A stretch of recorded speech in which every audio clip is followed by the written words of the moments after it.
Gamot sa pabalik-balik na lagnat.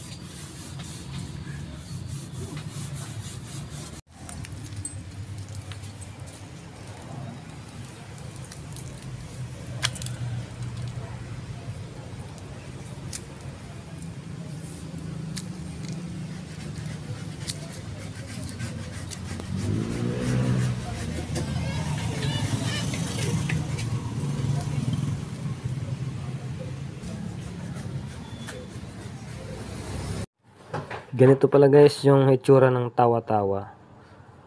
Maliliit ang dahon sa may bulaklak na maliliit. Ayan guys, oh. Pagmasdan yung mabuti. Ganyan pala yung itsura ng tawa-tawa. Yung gamot na sa lagnat. Gamot daw sa dengue.